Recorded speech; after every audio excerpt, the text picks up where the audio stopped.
You're listening to the Renegade Blitz, the best podcast for Steelers fans by Steelers fans. Follow us on Twitter at Renegade Blitz, at RBlitzPod, and at Blitz Videos. Read articles on RenegadeBlitz.com, like us on Facebook, and subscribe to our podcast on your favorite podcast app. And welcome back to the Renegade Blitz podcast. I'm Ty Polk with Chris Ward and Brandon Walker.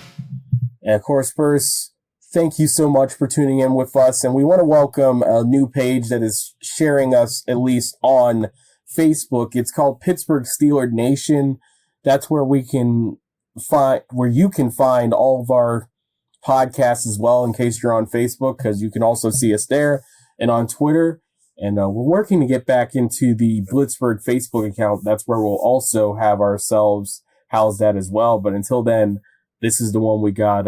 Thank you to my friends Scott Taylor and Brian Starling for allowing me to be a part of that page. And hopefully we'll have a lot more episodes of the Renegade Blitz on this Facebook page. And of course, keeping us up with Twitter and hopefully beyond. But guys, you see it in the title. I called it the podcast where we talk about podcasts. And of course, the Steelers made a lot of headway in those, as on the I Am Athlete podcast, we had Chase Claypool talk about basically his career so far. He believes that he's a top 3 wide receiver. You got to love the confidence no matter what, even if it's not true for the moment for him. But of course, he also talked about his reasoning for uploading that video of him crying on TikTok after the death of Dwayne Haskins. And he said it was about mental health, in which he's always championed. And we know his story about his sister's death, and it's something that you can respect. So, guys, have you seen the I Am Athlete podcast, and what is your thoughts on it? Oh, yeah, I watched it. It was like, 35 minutes, I think. But it was good. Claypool, like you mentioned, he's really confident. Top 3 receiver. Hopefully he speaks it into his existence. Killer Witherspoon said the same thing on Terrell Owens' podcast. Basically the same thing a couple of weeks ago, where he said he felt he was top 5 quarterback in the league. So, these athletes, they're not going to say, like, they're one of the worst in the league. So, I mean, while it might not be, true in, like, reality, we'll have to see. Hopefully Claypool could bounce back. He talked about his, struggling last year a little bit. He said he thought, like, he was more ready to play in the NFL, but he just, he couldn't make the plays like he was in his rookie year in the second year. He kind of mentioned Roethlisberger kind of motioned him away from formation sometimes in the red zone because, he wasn't getting some of those 50-50 balls. So I thought that was pretty interesting. It was, a lot of good information. He also said that he thought the Steelers were going to go 13-4 this year, and he expects himself to have what was it? Was it 90 receptions? Or no, he had 1,300 yards and at least 10 plus touchdowns. He said, but so he's banking on a big year this year. Okay.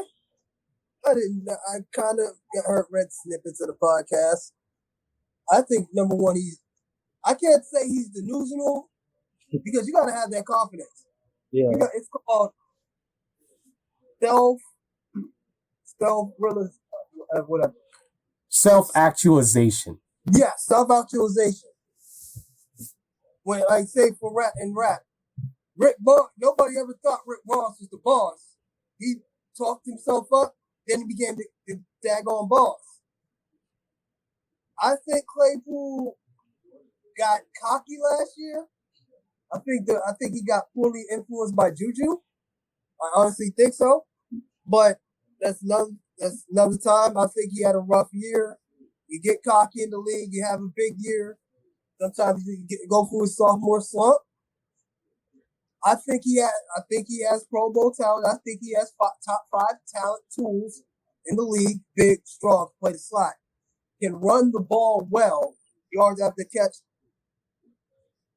And as far as his mental health is concerned, I'm proud of him. It's not every day that professional athletes will want to go on TikTok and show vulnerability. This wasn't about clout chasing. Because he could have been doing that, but I'm glad he just showed, you know what? We're athletes are people too.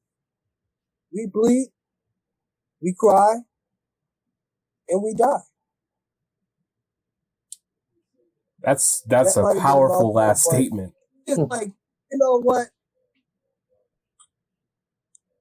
I just think I'm proud of him for doing that, but I'm proud of his confidence.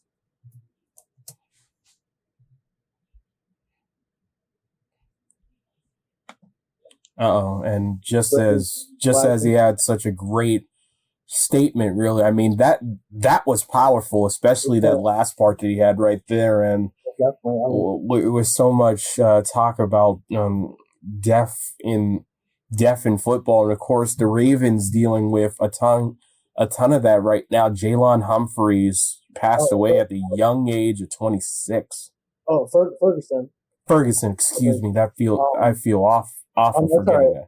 that. Yeah, but and of course Tony Saragusa, who is a Pitt man as well, and I know that it's tough for a lot of people to have like favorites from across other teams. It's like, for example, before Jeff Carter became a Penguin, I loved him as a Flyer and as a King. But Tony Saragusa was just a guy that you just loved no matter what. He had a great personality. He was great on the Fox, calling the games as a sideline reporter. It's just sad, really. Only 55, and the news with Ferguson too in Baltimore. Just really sad day. For Ravens fans and Pitt fans. And Saragusa went to Pitt also, so it's a really sad day. I want to make sure I got Ferguson right. I got him confused accidentally with Marlon Humphreys. That's on me, but yeah, I mean, it's just tragic. And of course, Brandon, we were talking about your last little bit in that before you cut out there, and just like how powerful that is, especially with the news about the Ravens with Jalen Ferguson and Tony Saragusa both passing away today. Yeah, okay. I know about the him being a Pitt guy. I think my uncle actually played with him in college. Bro, so I don't know him, but my uncle does know him. Went to school with him. Saragusa, I don't know Saragusa. I know him like from Fox. After his career is over, Kenny Howard, Loose and Goose.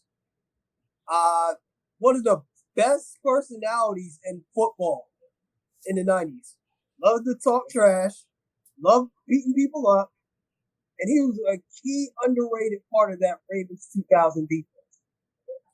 Yeah, you think about that with defensive tackles, especially with that.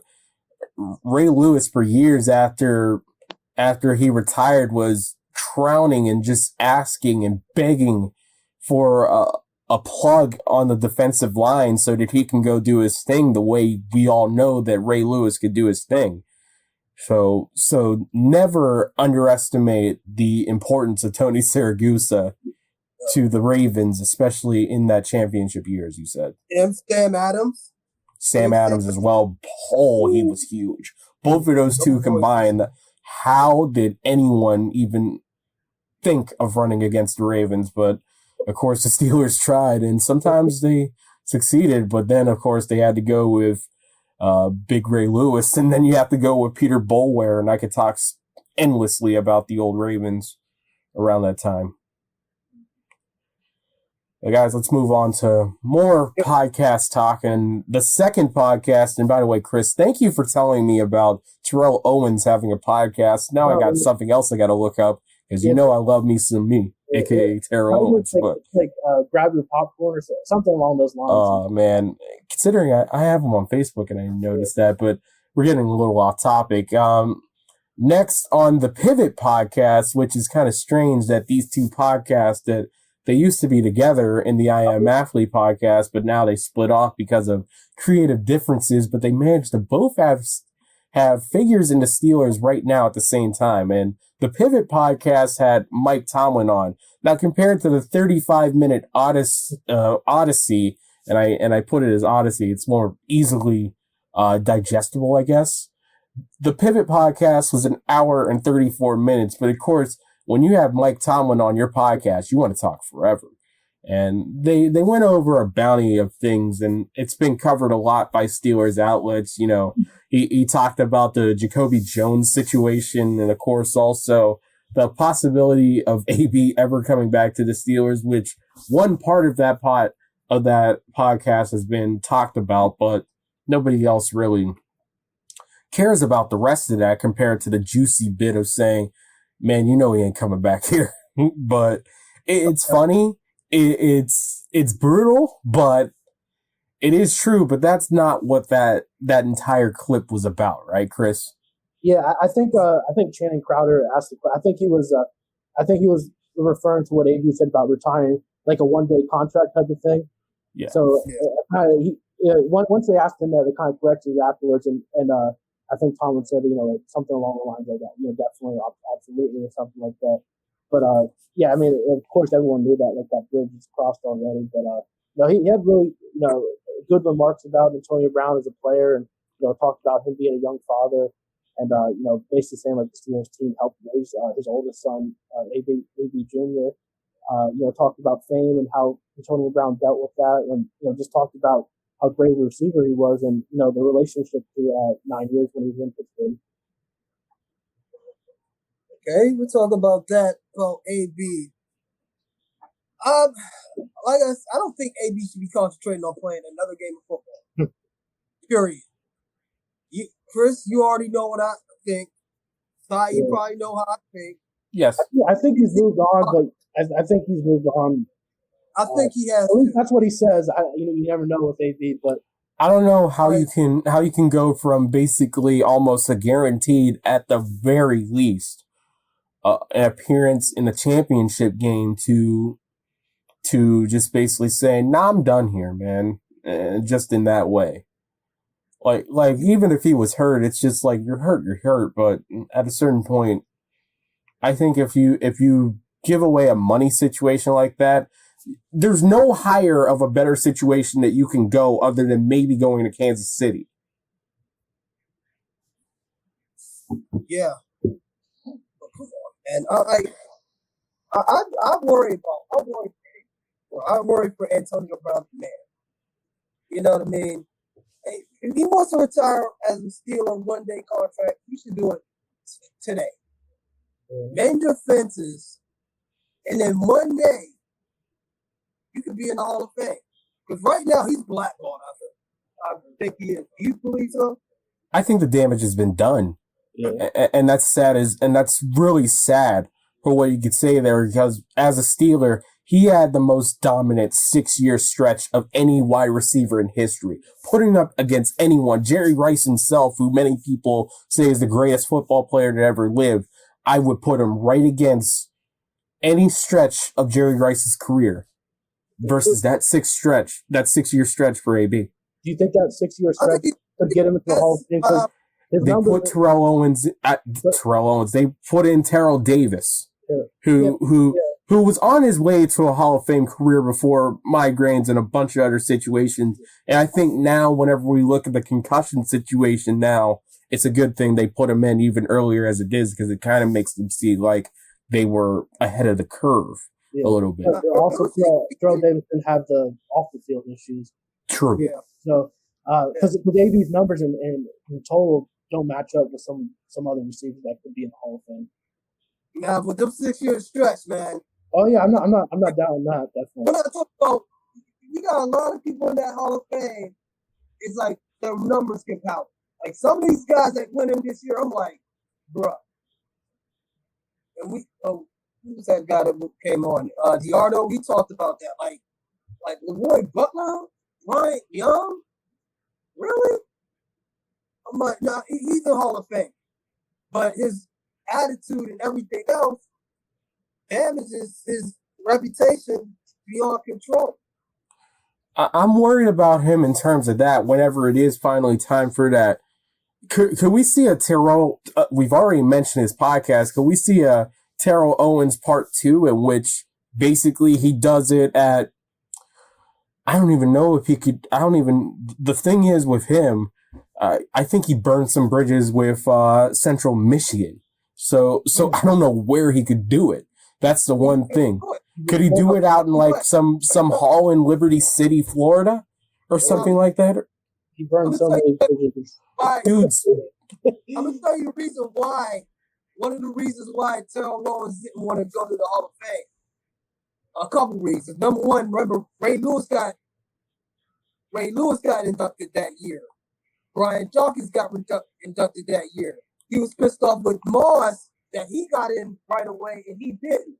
But another thing was, and Chris Carter was talking about it one day, none of the teams that he played for was willing to throw a party, was going to claim him. He didn't want to be claimed as a member of that team for the Hall of Fame. The Eagles, Cowboys, none of them teams was like, nah, he was a part of the team, but he ain't claiming him as one of us in the Hall of Fame. He didn't want.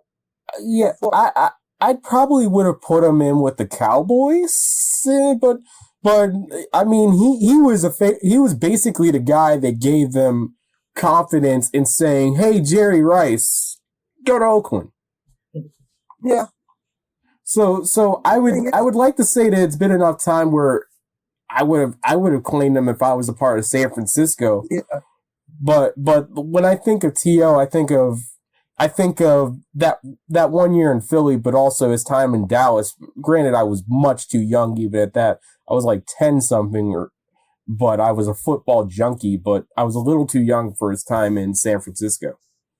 I mean, I saw the Owens wild card game '98. I'm sorry, I'm showing my age. No, I remember seeing the NFL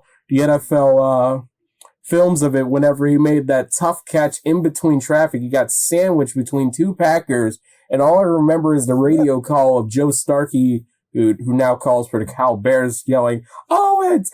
Owens! Owens! Owens! He caught it! He caught it! He caught it!" It's one of those things you'll just remember. Yeah. And I was 3 at the time, so I have no business knowing that, but thank you, NFL Films. So what else did you guys notice from the Tomlin interview? It was a long, like Ty mentioned, it was a really, I don't know if you I didn't the full thing. I know there's been a bunch of things out there. I mean, I will say this right now. There's a reason this man is sticking around for 20 years. There is a reason. There are players on other teams that would go out there and say, "Man, I wanted to be a part of that." Pac-Man Jones on the I Am Athlete podcast said if he would have never went to Cincinnati, he would have gone to Pittsburgh. And technically Pac-Man's time in Cincinnati, but when he was drafted in there, it was Bill Cowher. He was a rookie in 05-06, but then the rest of the time was Mike Tomlin. So I mean, there's people. Pac-Man Jones should be like public enemy number 1 in Pittsburgh, not just because he went to WVU, but also for everything he did in Cincinnati. But he still said if Cincinnati never was in the picture, he would have gone to Pittsburgh because he felt like he was a Pittsburgh guy. And you want to know what? I respect that. Tomlin, he's so authentic, like real, can connect with people, and I think that's why he's such a good coach. Is he connects with humans and human beings. He understands what makes people go as far as how to motivate them and stuff. He's just a tremendous leader. And, he talked a lot about leadership in that podcast. It was a really unique view of Tomlin because when he talks to the media at press conferences and stuff, you really don't get the whole thing. But not only this one, but when Tomlin's like with former players or in a podcast type setting, I mean it's just it's great. It's great for viewers. Absolutely. Yeah, man. His leadership. You said Pac-Man Jones. He brought in Michael Vick toward the end of his career. He brought in Plaxico Burress, guys like that. Like both who are from Thomas area in Virginia too. Anybody you mentioned Burress and Vick. They're both from the Newport News area, Virginia. I did not know that. So thank you for telling me. Random. I knew that Tomlin was a Virginia guy, but I didn't think around that area. Yeah.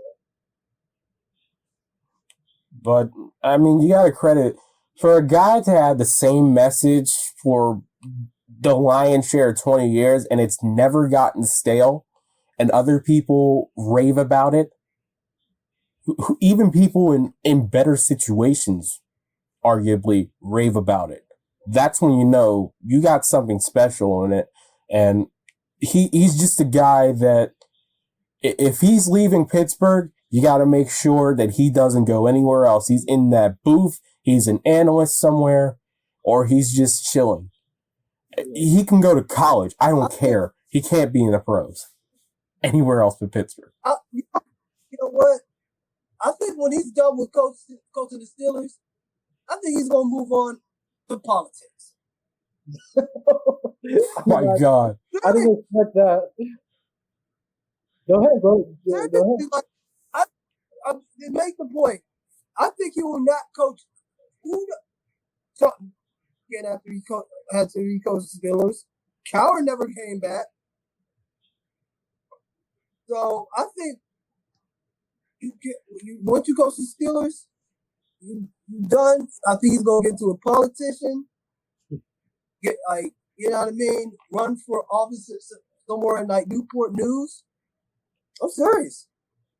Yeah, I don't like. I mean, he can make a ton of money doing media stuff, and I'm sure the network would love to have him. But I don't know. I get the impression that Tomlin's like a lifer in a sense for coaching football. Like just hearing him talk, he seems like he has to have that competitiveness and that competitive juice.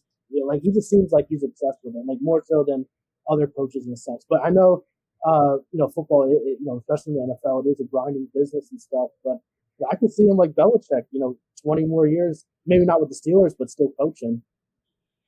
Yeah. I just think that would be like the worst possible situation for the Steelers. But oh yeah, I don't know. 20 years I mean, that would be DEFCON 8 for me.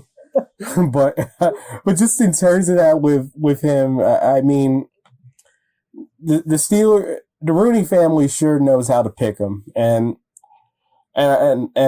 again, this team is lucky to have him just in terms of being a football person. Ignore he can't get past the first round anymore. Yins want to make the Super Bowl in that. But look, man, there's 31 other teams that go home unhappy every year. And who knows, maybe with this renewed sense of vigor with a new quarterback situation, which is what I've always wanted to see what Tomlin can do. Can he build that next franchise quarterback and then mold the entire team's energy around that guy? And hopefully it's a guy that has upbeat energy, because that would be the difference between a lot of these things that you see with the Steelers. And I think they would end up even more successful than what they were in the Roethlisberger era, as successful as that was.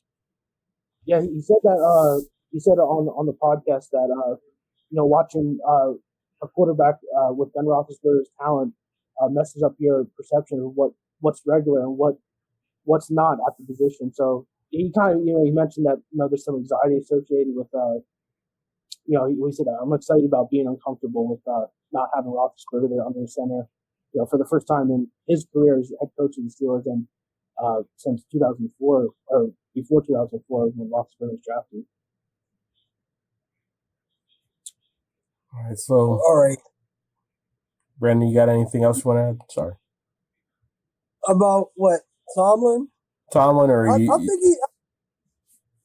or in general. What about the new signing of the defensive tackle? Well, let's move on to that then. Larry Ogunjobi, who he had a previous signing in the offseason. What was that again, Chris? Was it with the Jets? With Bears. The Bears. It was for 3 years, like 49, I think, but he had surgery on his foot, and he failed the physical. I don't know if it was because of the foot injury. I'm assuming it was, but I don't think there was a report that happened. But yeah, he failed the physical, and he left off.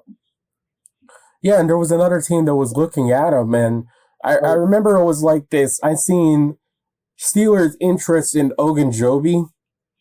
I took a nap, and I woke up, and the announcement was the Steelers signed Larry Ogunjobi, who many people remember as he had a career year with the Bengals last year, 7 sacks, and has averaged around that 5.5 sack number for the past 4 seasons. But of course, a lot of people remember him for being the guy that pushed Mason Rudolph to the ground in the infamous Myles Garrett swinging helmet at Rudolph's head. And depending on how you feel about that, there's certain people that still feel a certain type of way about that entire situation. But for me, honestly, with everything like that, they're now fighting for the same goal, and that's the Super Bowl for Pittsburgh. So I'm pretty sure they'll be adults about whatever happened in that situation, and hopefully it'll be a beneficial for both. And what was that, 2.5 years now? And, feels like a lifetime, man. Yeah, Rudolph, it was pretty a long time ago. And Rudolph, he seemed like he put everything, water under the bridge with Garrett, for the last regular season game of the 2020 season. So I think it's old news now, but that video was trending on Twitter yesterday when Ogunjobi pushed Rudolph and Rudolph yelled at him and stuff. People, it wasn't a funny moment, but the way Rudolph's face was, everybody on Twitter was trending and everything. Just the fact that they're teammates now. Yeah, that really don't matter. I think either guy's unfazed by it. I think what the fit is, if he's healthy, he can make an impact at defensive end. Can he play tackle? No sack for the ends. Especially when they go to their sub packages, like he could, play that three technique position. But he definitely, they kind of seem I'm like talking about nose tackle. Nose. I think he could play. I think he could play in there. Like, I'm not sure how big he is. I don't know if you have how his weight inside, but I think he could play all over the defensive line. I'm actually taking a look at rather what's the situation in the defensive line room, because it's a little crowded. Yeah, I read that he's supposed to be marble for one of the starting positions on the defensive line. Yeah, at least provides quality depth. Yeah. 6'4", 305. 305. Yeah, he can't play nose. He's not a nose.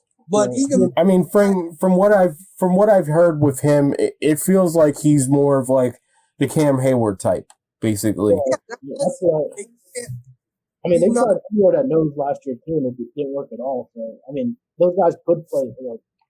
They're counting on the Lou, but if they have to, they can play it. Who's their backup nose tackle right now, Chris? Probably the Allen, Montrevious Allen. Probably he played at the end of last year. He did pretty well. Yeah, Allen's there. They also got Loudermilk, who was already big, but he beefed up. So that's another thing that they can look at. Is Bugs still there? I don't think so. They got rid of Bugs. They got rid of him. I'm about to say, yeah. Oh my goodness. I know. But Smoking Jim was on. He mentioned that he was like a bum or something, and that's kind of I got the impression that the Steelers weren't really too happy with his work ethic. But they also have Chris Wormley there, but it feels like this is enough for them to get over the loss of the loss of Stephon Tuitt to retirement. So it feels like he could be a guy that can solve most of the double teams that Cam Hayward got last year. And of course, they also got Wormley still back there as well. So, I mean, the defensive line rotation, it's a little tougher to do with a 3-4 defense, but I like their situation a lot better than what it was before they signed. So, anyone that you can add to the room, I'll certainly take. Yeah, definitely. I think it's a good signing. I mean, 7 sacks last year when he was with the Bengals. I saw a couple clips on there. One clip, he played the run really well when he was going up against Trent Williams. The only concern is the foot. I don't know because I don't know if that was the reason why, but he's coming off a rib sprain surgery, and it was a 1-year deal, so. Yeah, it definitely doesn't hurt to bring in some veteran depth. He's only 28 years old also. Yeah, so it could be another reclamation project that works out very well. And he's the same age. I think he's a year younger than Tuitt, isn't he? Yeah, Tuitt's 29, I believe. So they get younger. And who knows, maybe they can have a guy that can replicate a similar aspect. There was a lot of people saying like, it's kind of like to it in terms of one game he's a superhero, the other game he's nowhere to be found. But I think you live with that with your defensive line. You're just hoping they're out there at the very least in a 3-4 occupying space so their linebackers can shoot in there. But it makes me confident about the entire situation around the entire defense in terms of it, especially as we're hoping to see an advance in play from Devin Bush as I'm about to set off Brandon. But it's just hoping that the situation is not like that ever again last year, because as much as we could say the play of Bush wasn't well, that interior defensive line outside of Hayward and Wormley, it needed to improve. Yeah, you know what? That probably didn't help Bush either. The interior defensive line, because we talked about it earlier. And we're not, we damn sure ain't comparing Devin Bush to Ray Lewis, but you got that big plug in the middle that helps you with the linebacker immensely. But like I said, it's a new year. He's a nice kid. I'm not gonna dog him like that this year yet, but I think Flores is going to work wonders with him. All right, so let's put a bow on the podcast. And now that you see that the Steelers are making more moves in terms of free agency acquisitions, a lot of what people are saying on the list for the Steelers is maybe a second running back, edge, outside linebacker, depth, and another corner. So in terms of importance, why don't you guys list those three things on a scale of 1 to 3? They're all important, but it's just the most important in your mind. What was it? Running back, cornerback? Running back, corner depth, and edge. I'll probably say running back number 1 is I think I'm not too sure about Ben Snell Jr. as a backup to Najee. I think Najee's going to get a ton of carries again. I mean, but they're going to have to watch, that they don't run him into the ground, which is what the Steelers usually do with the running backs. But running back number 1, then I'll have some depth cornerback, and then edge rusher. All right, running back is number 1. Depth at running back. Name, I don't know. I don't know what names are out there on top of my head, but there's guys out there. Corner depth, a second corner. You're not going to get a main guy at this point in free agency unless you need at least I guess they're going to roll with Sutton, Weatherspoon, and Wallace. Could use all. You can, as a passer, you always need, quarterback, defensive back help. Third edge rusher, because I honestly kind of suggested that they went with the pass rusher in round 1. I suggested that, but even for depth, because number 1, TJ Watt gets hurt a lot. Middle nicks and bruises, gets tired during the game. When TJ Watt is not in that game, you can tell the difference in that defense. So, so it's like those 3. Oh no, you know what? Matter of fact, second is pass rush, and third is third is secondary. I always think a good pass rush, it can hide a crappy secondary. I'm not saying the Steelers secondary is crap, but it can hide flaws in your secondary better than the secondary hiding the flaws of bad defensive front. Yeah. They signed that Tuzar Skipper, I think his name is. Yeah, he came back after a year away. So they have some, but it's not great. Their depth, cornerback. You mentioned the 3 guys they have at the top. Justin Lane's still there, but I mean, I don't know what they could give. I don't know on top of my head like who's out there as far as running backs, cornerbacks, and outside. I know at least with corner, I think at this point I wouldn't be opposed to them going to Joe Hayden and go, hey, you want to come back? Yeah, that's an interesting point because I just saw today on Mark Cavalli was on 93.7 The Fan. He thought that the Steelers won't bring Hayden back. He says they're not interested much. It's pretty interesting to me. I wouldn't rule it out, I guess, but I know on Instagram, a couple months ago or whatever it was, that he moved, like he posted a photo of him moving or video posting moving his stuff out of his residence in Pittsburgh. So, he could always move back. I just don't, if there's an injury, and he's healthy, why not call him back? I don't know what kind of money he would want though. He is a veteran, and I think he made over $100 million here too. Yeah.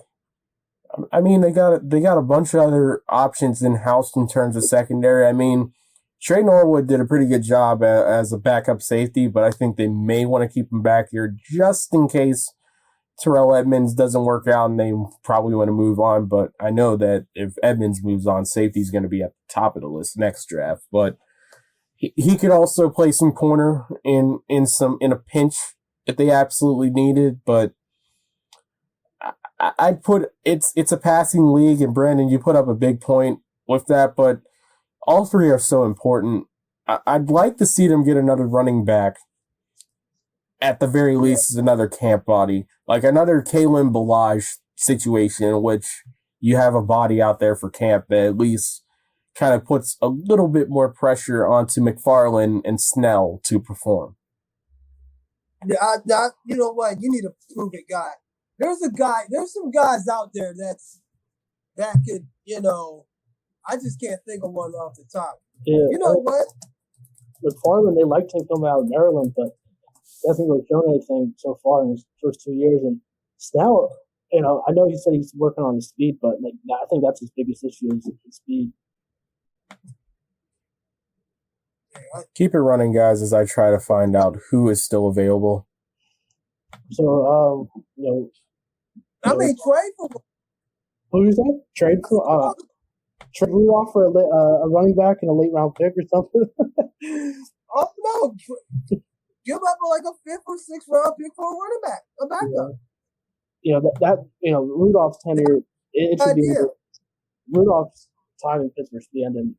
Not at training camp. Oh yeah, you could offer up Rudolph. That's a good. Because Bill Cowher even mentioned it. How are they going to split the reps with 3 quarterbacks? Like they don't really have enough time to give equal reps to each all 3 quarterbacks. I mean, you got Devontae Freeman as well. I think he's still available. David Johnson, former Cardinal. Sony Michel's available. Oh wow! Or maybe not, but this is an old article. So let me double check and make sure that Michel is available. No, he's in Miami. Excuse me. He's in Miami right now. But you know what? You can still get him because they got. What about Jerick McKinnon? I saw on the fan someone mentioned. I think he signed too. Actually, never mind. Well, David Johnson's a 30-year-old running back, so you can still use him. Yeah, I think you still use him as a backup. That's what they did with D'Angelo Williams. Yeah. I think Williams was slightly younger, but I think in a committee he could work very well. Because I think the one thing with him is that he could only really run it one way. I remember from seeing things about David Johnson. And basically, I think he only could run inside zone. And honestly, with a second running back, I'd much rather him be the pounder for a few of those snaps and try to save some off of Najee. So I would take him. Never mind about Jared McKinnon. He signed a 1-year prove-it deal with the Chiefs last week, I think it was. I remember hearing about that. That didn't sound right in my head, but so I guess Michel's off the board. Yeah, so it's like a lot of. There's options out there. You just gotta find it. Somebody's depth chart ain't what it needs to be. No. Where's Darrell Williams at? You need is. Oh no, but all you need. I'm just saying, somebody to get some Oh, he signed with the Cardinals. Who? Darrell Williams. He was one of the Williams that played for Kansas City, not the one that's not Damian, but yeah. Darrell, he played for him last year. Yep. I mean, we'll just look at it, but it's like you can straight for one. Like 8th round pick for Rudolph, maybe. Package deal. Yeah. And there'll be some available. You know, especially at the end of training camp when, you know, they're injuries or they realize that the quarterback's not going to, you know, do it for them. I feel like, yeah, you know what? That feels like a just about right thing. I expect them to probably look at a running back at some point in training camp. I'd rather it be before, but it wouldn't surprise me because of how expendable running backs can be that it's probably going to be something during or towards the end of it. We'll see what the Steelers want to do from there. But guys, again, thank you for the slight emergency podcast, the quick turnaround time by both of you. And we hope our friends at Pittsburgh Steelers Nation enjoy the podcast content that we will continue to bring to them. And of course, thank you to everyone that's watching on Twitter. I'm Ty Polk. That's Chris Ward. That's Brandon Walker. And you have been listening to the Renegade Blitz. Thank you for listening to the Renegade Blitz podcast. Follow us on Twitter at Renegade Blitz, at @RBlitzPod, and at Blitz Videos. Read articles on RenegadeBlitz.com. Like us on Facebook and subscribe to our podcast on your favorite podcast app. The Renegade Blitz podcast is available on Apple Podcasts, Google Podcasts, YouTube, Spotify, and wherever else you can listen to podcasts.